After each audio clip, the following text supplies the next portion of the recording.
Salibonani izihlobo ezithandekayo, liyabingelelwa ngelihle igama lomfeli wethu uJesu ozayo masinyane. UJesu uyeza bathandekayo. We are nearing that time when Christ will come with power and great glory to take his ransomed one to their eternal home.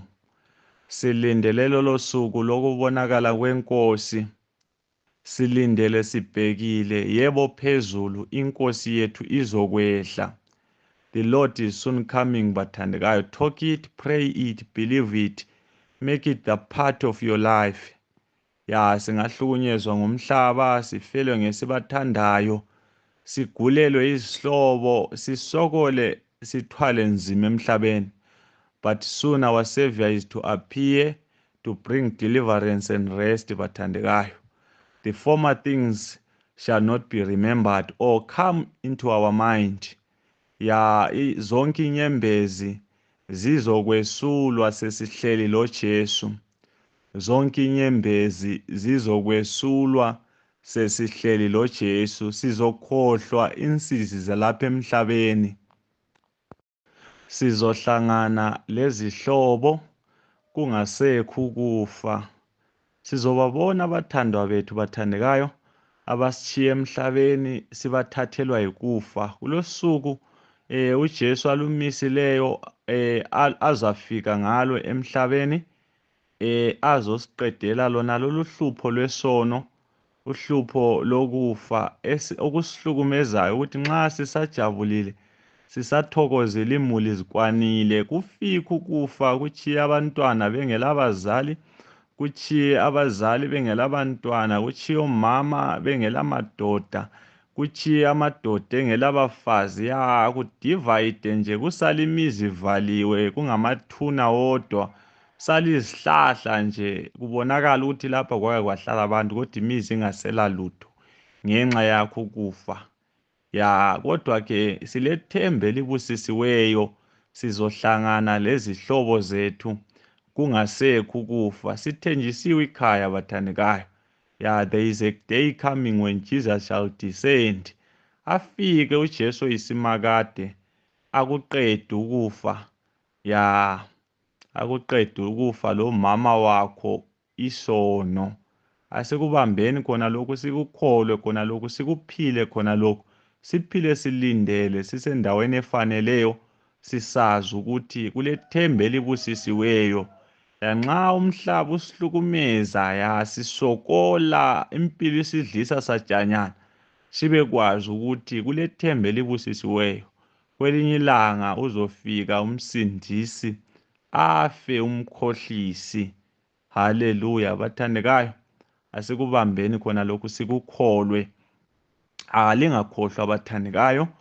Sisebhukwini labaseRoma, incwadi kaRomans eyabhalwa nguPaul. Namhlanje ke siku-chapter 3 kaRomans ngaphansi kwesihloko esifananayo esithi sona Christ our righteousness.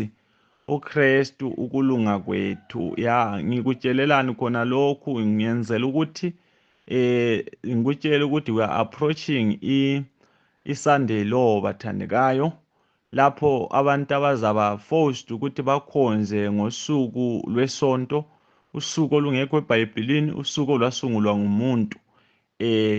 Baphike kumbe bangakhonzi ngesabatha. Ngiyenzela ukuthi khona lokhu bekwazi ukuthi akukusizi ngalutho. uNkulunkulu kafuni ukuthi wena umkhonze ngesabatha ukuze usindiswe. Hayi, uNkulunkulu ufuna ukukusindisa bese kufaka esabatheni. Ubususala ukukhonza ngesonto kungumphumela wokulunga olakho kuJesu. Ungayali ukukhonza ngesonto ukuze ulunge. Hayi, kodwa ukwale ngoba ulungile. Ngifuna ukubambe khona lokhu. Ngifuna sibe kwazi izinto ezibuya kuqala lezinto ezibuye ekucineni. Isihlahla lezithelo zaso. Ya asifunde nini iBhayibheli. Before silifunde kasibendele izwi lomthandazo. Babo ingcwele okhona ngikhaya ezulwini, babo sithandayo siyabonga. Umusa lothando lwakho olumangalisayo ensukwini zokucina zona lezi lapho silindele ukuza kwakho. Sicela usihlambulule ngegazi lakho, singcwelise Baba, sitolikele ilizwi lakho sisindiseke. NgoJesu siyakhuleka, amen. Lizakhumbula bathandeka ukuthi izolo sigqibe uchapter 2 kaRomans lapho ebesikhuluma khona ngohlupho lwamaJuda. Ngohlupho lwamaJuda olokuthemba ukubuJuda ukusindiswa, olokuthemba ulwazi lomthetho ukusindiswa, olokuthemba futhi amabala omthetho nothi umoya womthetho. Namhlanje ke sikuchapter 3 kaRomans, sizabheka uverse 9 to 20, kodwa ngeke siyiqede namhlanje leyi. Kubalulekile kakhulu ukuthi siyibambe imfihlakalo esiyambulelwa kuRomans chapter 3 lapha, ngoba nxa singayibamba indaba then ivangeli lizokwala, lizozwakala kuhle kithi. Ngakutshela ngathi kawunikeze umuthi ungaqalanga wambula uhlupho oluyilo oludinga ukwelatshwa. Ngaphandle kokuthi uzwisise uhlupho lwethu ngeke sizwisise ivangeli. uPaul uyaveza ukuthi kusukela ekhanda kusiya enyaweni bathandekayo, akukho into enhle ngathi sibolile siyanampuka ngesono. Paul uyaveza njalo ukuthi usindiso yisipho esivela enkosini uJesu. Okay, asibhekeni uverse 9 kaRomans. Uthini uPaul? Uthi pho sizaphetha ngokuthini na? Kambe sesingcono na? Hatshi, akunjalo. Sesitshilo ukuthi umJuda lowezizwe bangokufanayo ngaphansi kwamandla esono. Ngamanye amazwi thina amaRoma lamaJuda, abezizwe lamaJuda siyefana sonke emandleni esono, sonke singaphansi kwamandla esono. uPaul uthi yena hayi akulanto enhle ngabantu bonke. This is not a provincial problem, this is not a national problem, this is not a denominational problem, but this is a universal problem. Indaba yesono madoda ngeyabantu bonke jikelele. Bathandekayo, asivumeni ukuthi thina sibabi sidinga ukulungisiswa. Khona lokho singakubamba kuzasisiza, ngoba umuntu ogulayo nguye oyelaphekayo. Angabakwazi ukuthi uyagula then uyakwazi ukuthi uyamdinga udokotela. uPaul abesecaphuna ku-Old Testament. Zwana ukuthi uthini uPaul ngohlupho lomuntu, loba ungumJuda loba ungowezizwe. Zwana lapha uverse 10 tusiya ku-12 ngama-quotation from the Old Testament. uPsalms 14 verse 13 and 53 verse 1 to 3. Isiwula sithi enhlizweni yaso akula nkulunkulu, baxhwalile lezindlela zabo zibolile, kakho loyedwa owenza okuhle. uNkulunkulu uyakhangela phansi esezulwini emadodaneni abantu, ingabe bakhona yini abazwisisayo abamdingayo uNkulunkulu? Abantu bonke baphambukile, bonke sebexhwalile, kakho loyedwa owenza okuhle, kakho lamunye. Amahubo 53 ivesi ngelika 1 lo 3. So uPaul uyacaphuna lapho umlobi kamahubo 53 ekhala ngokuthi akukho loyedwa ngaphansi kwelanga odingayo indlela yokulunga. Kuthiwa uNkulunkulu uyakhangela phansi esezulwini ebantwini abaphila emhlabeni. Kuthiwa akekho loyedwa ozwisisayo, kekho omdingayo uNkulunkulu. Abantu baphambukile bonke, baxhwalile, kakho loyedwa owenza kuhle, kakho lamunye. So uverse 12 chapter 3 kaRomans bathandekayo ugcina ngequotation kaMtshumayeli ngu7 ivesi ngelika 20. Zwana ukuthi uSolomon uthini kuMtshumayeli 7 ivesi ngelika 20. Uthi akula muntu olungileyo emhlabeni owenza okulungileyo ongazake enze isono. ya uSolomon uyala uthi emhlabeni akekho umuntu olungileyo owenza okuhle kokuphela ongakaze wone. Uyala uSolomon uthi kekho olungileyo emhlabeni umuntu owenza okuhle kokuphela ongazake wone. Ya, then ingxenye kaverse 13 yi-quotation from uPsalms 5 verse ngelika-9. Zwana ukuthi umlobi kaPsalms uthini: kalikho lalinye ilizwi lomlomo wabo elithembekileyo, inhliziyo yabo igcwele ukubhidliza, umphimbo wabo ulingcwaba elikhamisileyo, ngolimi lwabo bakhuluma inkohliso. Ya, ukhuluma ngathi abantu esiphila emhlabeni. Uthi kalikho lalinye ilizwi lomlomo wethu elithembekileyo. Ya, abantu abathembekanga, abantu bathandekayo, kabakho honest. Lanxa ungambuza ukuthi ukuphi manje umfonele uzakutshela amanga kuphela. Lanxa ungambuza ukuthi kwenzakaleni uzakutshela amanga kuphela. So iBhayibhili lithi lona ilizwi eliphuma emlonyeni womuntu ungalikholwa, ungalithembi, ngoba kuziphumela inkohliso kuphela. Ya, ukhuluma ngathi abantu ukuthi sonakele, lanxa sesikhuluma esikukhulumayo kuvela ekonakaleni, akula kuthembeka, inkohliso kuphela. Then eyinye ingxenye kaverse 13 bathandekayo, i-quotation from uPsalms 140 ivesi ngelika-3 ithi benza izindimi zabo zicije njengezinyoka, ubuhlungu bebululu busendebeni zabo. Ya, inhlungu zebululu zisendebeni zabo. Ya, kuthiwa benza izindimi zabo zicije njengezinyoka. So kutsho ukuthi umuntu bathandekayo uyingozi emlonyeni, uyingozi ngaphakathi. Kuthiwa khona emlonyeni kulobuhlungu bebululu. Kutsho ukuthi umuntu uyagamula ngomlomo wakhe, uyalimaza, engakutholi udabukile, udabuka wesi, engakuthola ulimele, ulimala wesi. That's why ezimfeni kasiduduzi ngemlomo yethu, hayi siduduza ngelizwi likaNkulunkulu, ngoba kuthiwa khona endebeni zethu thina abantu kugcwele inkohlakalo kuphela, kugcwele ubuhlungu bebululu. Ukuthi umuntu nxa singazama ukuthi siyamelapha ngemlomo yethu singamlimaza wesi. Yithi abantu. Ya, uverse 14 yi-quotation from uPsalms 10 ivesi ngelika-7. Zwana ukuthi uthini umlobi. Umlobi kuthiwa umlomo wakhe ugcwele amanga lenhlamba lezithuko, ulimi lwakhe luqukethe uhlupho lobubi. Ya, so kuthiwa khona umlomo womuntu ugcwele amanga lenhlamba. Ya, umuntu uyakuqambela amanga, so singekho isidingo ya esenzela ukuthi kube lento angayitsho kuphela, ahlaka uhutshuze lamanga. Ya, kuthiwa khona lenhlamba. Ya, umuntu uyakuthuka bathandekayo. Siphile emhlabeni olabantu abathukayo, so abalenhlamba. So uthi angakuthuka uyembatha ingubo ilanga litshisa, ya utshona ulele uthukiwe kuphela ungatshaywanga. Ya, abantu babi bathandekayo, abantu babi, sibabi sonke. Yithi kuthiwa khona ulimi lwethu luqukethe uhlupho lobubi. Ya, then uverse 15 kaRomans ya to 17 uthethwe emabhukwini amabili ku-Old Testament.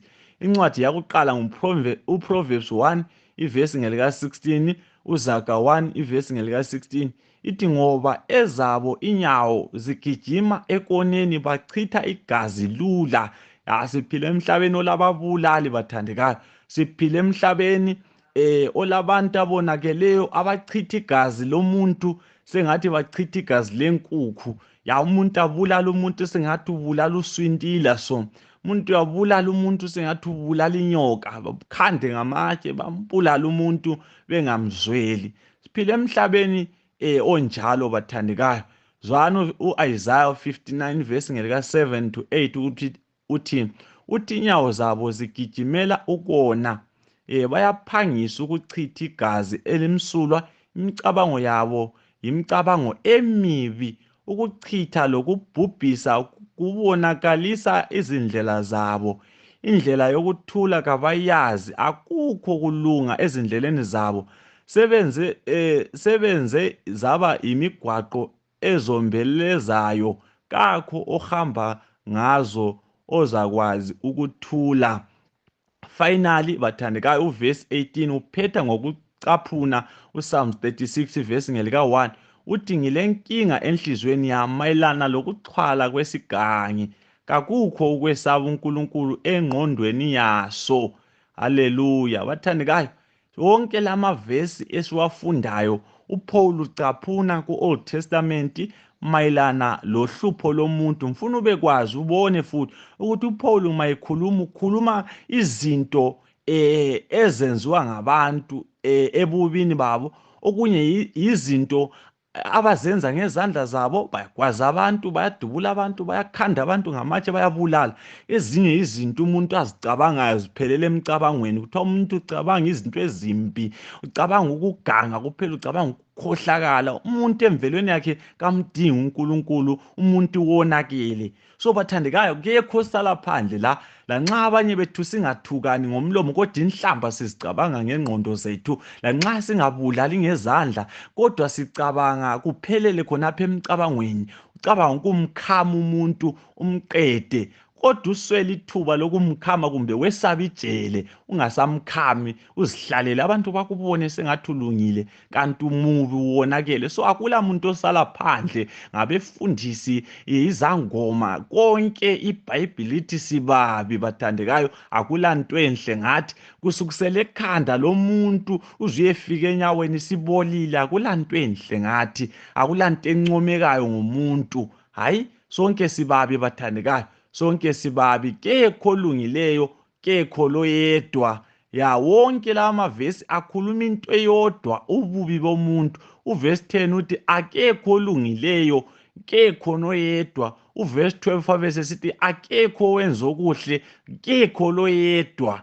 So ukusenza singenzi kuhle yikuthi kekho olungileyo, kekho loyedwa. Emvelweni yethu sizalwa sibaba, akula muntu ozalwa elungile bathandekayo, ubambe khona lokhu. Sonke singazalelwa echechi, sizalwe ngabefundisi, kodwa kekho ozalwa elungile. Sonke sizalwa siyizigangi, sizalwa sonakele. Sonakalela kuphi? Ku-Adamu wakuqala ensimini yase-Edeni. Esidle esihlahleni u-Adamu wayengasomuntu oyedwa odlayo, kodwa wayengabantu bonke besidla koyedwa. So kutsho ukuthi lathi sasikhona khonaphana, we were partaking ku-Adamu esihlahleni khonaphana sisidla.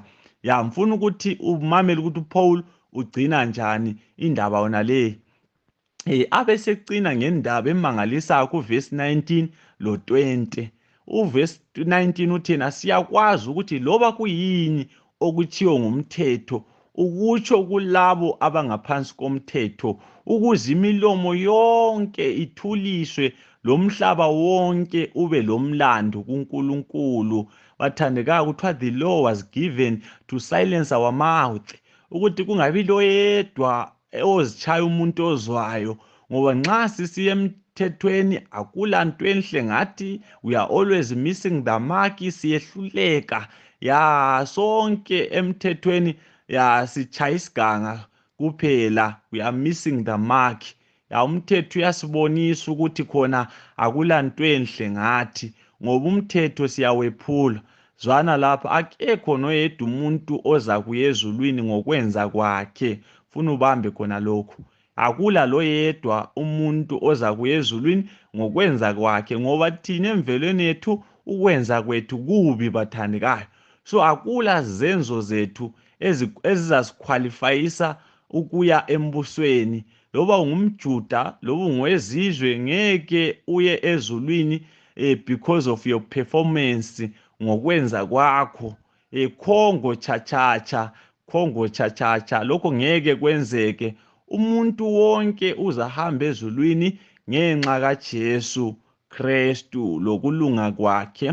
Uverse 20 abesecina ngokuthi yena, ngakho-ke kakho ozathiwa ulungile emehlweni akhe ngokugcina umthetho, kodwa ngomthetho siba lakho ukwazi isono. Akekho ozathiwa ulungile emehlweni akhe ngokugcina umthetho, kodwa ngomthetho siba lakho ukwazi isono. Lingakhathazeki, ngizowatolika lamavesi kabanzi nxa siqhubeka ngencwadi kaRomans. Kodwa bamba lokho, iBhayibhili lithi umthetho akusiwo wokuthi usise ezulwini kumbe usenze silunge, kodwa ngokuthi usitshengise isono. Wena lami sibabi sinjalo bathandekayo. iBhayibhili lithi ngeke silungisiswe ngokugcina umthetho. Hayi, omunye umhlabeleli uthena, madoda ngimubi ngiyavuma. Uthi ngingagezwa ngubani? NguJesu ngegazi lakhe. Ngingahlanzeka njani?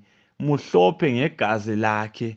Layigugu igazi liyagezisisa, kuphela igazi lona lodwa elikaJesu, hayi ngomthetho bathandekayo, hayi ngokungena ichechi, kodwa ngegazi lona lodwa elikaJesu. Ngifuna ukugezwa egazini likaJesu, ngithola ukuxolelwa egazini likaJesu. Ngingavunywa ngubani na? NguJesu ngegazi lakhe. Ngingaphethe lutho na? Yebo, ngaligazi lakhe. Limiphi ithemba lami na? Egazini likaJesu. Kuphi ukulunga kwami na? Egazini likaJesu. Ngibabaza ubani na? uJesu ngegazi lakhe. Ngodumisa ubani na? uJesu ngegazi lakhe. Haleluya. Mhlabeleli uyananzelela ukuthi ukulungisiswa kwethu ebubini bethu, njengoba iBhayibhili livezile ukuthi akulanto enhle ngathi, kusukisela ekhanda kuze kuzofika enyaweni sibabi. Akulanto enhle ngathi, sibolile, siyanuka, siyanampuka, silimele, isono sisithwalise nzima. Umhlabeleli uthena ithemba lethu lisegazini likaJesu, ukulunga kwethu kusegazini likaJesu, sivunywa kuphela egazini likaJesu. Singaphethe lutho, egazini likaJesu kuphela siyalungisiswa. Ukuxolelwa kwethu lokugezwa kwethu kusegazini likaJesu. Bathandekayo, ngiyakubiza, mina ngimubi, lawu mubi. Sonke ebubini bethu ithemba lethu lisegazini likaJesu. Ungathembi ukungena ichechi man, ungathembi ukuba ngumsabatha, ungathembi ubuRoma, ungathembi ubufundisi. Kulabanye abantu abathi nxa bengaba ngabafundisi babona ngathi amabandla abawathungamelayo, amabandla abawafundisayo yibo abayizoni, kodwa bona sebelungile, bafanele umbuso. Hayi, there is nothing like salvation by being a pastor bathandekayo. There is nothing like salvation by being an elder. Laloba ungum-elder, umdikoni, uthungamela idepartment ethile, wena umubi wena akulanto enhle ngawe. Ulungiseka kuphela egazini likaJesu. Ngiyakubiza, ngiyakunxusa mfowethu, iBhayibhili ithi akulanto enhle ngathi. uNkulunkulu nguye okhulumayo la, uthi akulanto enhle ngathi. Ngamanye amazwi, kathokozi ngalutho ngento enziwa ngumuntu. Imvelo yethu iyanyanyisa, ukwenza kwethu kuyanyanyisa. Kuphela egazini likaJesu singalungisiswa, sifanele izulu. Ngiyakunxusa mfowethu, ngiyakunxusa dadewethu, woze esiphambanweni egazini likaJesu, ngoba esiphambanweni umsindisi wachitha igazi.